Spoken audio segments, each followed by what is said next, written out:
Hello friends and welcome back to my channel. I have been using the Xiaomi Mi 10i for about 10 days now and I have used this phone enough to form my final thoughts. We will discuss the pros and the cons of this phone and whether you should consider it if you are going to purchase a new phone. So let us begin.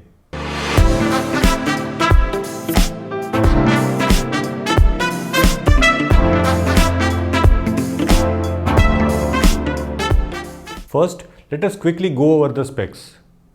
The Xiaomi Mi 10i has a 6.7-inch IPS 120Hz adaptive sync display, 6 or 8 GB of RAM, 128 GB of UFS 2.2 storage which can be expanded by adding a microSD card, a 16 megapixel camera at the front, a 108 megapixel main camera, 8 megapixel ultra-wide camera, a 2 megapixel depth sensor and a 2 megapixel macro camera.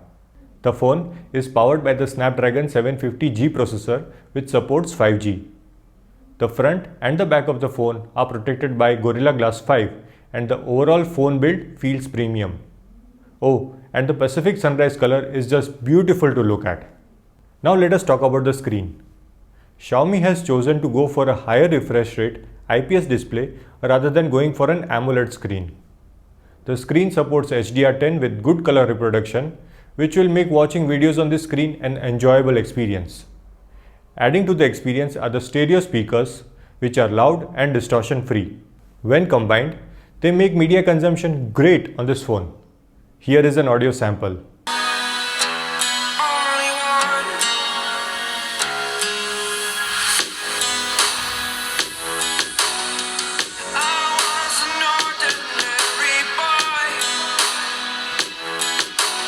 The display gets bright when in direct sunlight, but it is not the brightest screen out there. And the outdoor legibility of the screen is not too bad, but not too great either. The display also supports 120Hz refresh rate and you will instantly feel a difference in operating the phone as soon as you turn on the 120Hz refresh rate option. But the keyword is variable. The phone does not constantly stay at 120Hz. It goes down to 60Hz depending on what you are doing on the phone. Only when an app or an activity demands 120Hz, the phone switches to the higher refresh rate. In theory, this should happen instantaneously, but in reality, it takes enough time for the user to notice a stutter. Some might find it annoying and some may not notice it at all. After the recent MIUI 12.0.4 update, the stutters have improved quite a bit, but it is still not perfect. Moving on to the performance of this phone in day-to-day life. Apart from the stutters that I mentioned earlier, which I think are due to the poor optimization from Xiaomi, the phone is capable of doing almost everything you need it to do. The Snapdragon 750G is a mid-range processor with enough power to run almost all games at high settings. I tested Call of Duty on this phone and I did not find any lags or stutters. It was an enjoyable gaming experience due to the 120Hz display and the fact that the Snapdragon 750G could easily run it at this refresh rate. Another important aspect for many buyers is how the camera performs on a phone. Xiaomi boasts of a 108 megapixel main camera which seems mighty good on paper, but the image that you get is a 12 megapixel image because in normal settings the phone bins 9 megapixels into a single megapixel to boost the image quality. This is called pixel binning, and if you want to learn more, go watch this video over here. Anyway, the images from the main camera are pretty good when you are shooting in good to medium lighting conditions. The photos turn out sharp and with good dynamic range. There is also an 8 megapixel wide angle camera which also produces good photos in good lighting conditions. However, the dynamic range is not as good as the main camera, so any details in the darker areas will be lost.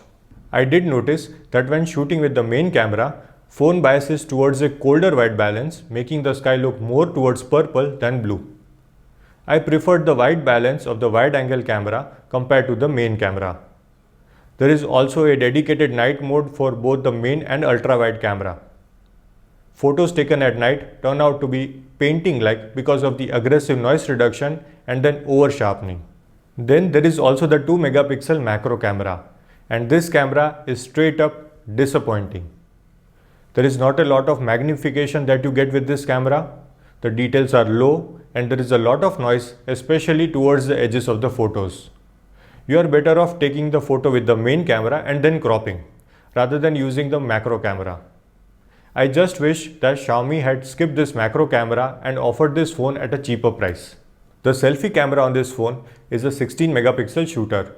The photos are captured with a decent amount of detail and a good amount of dynamic range.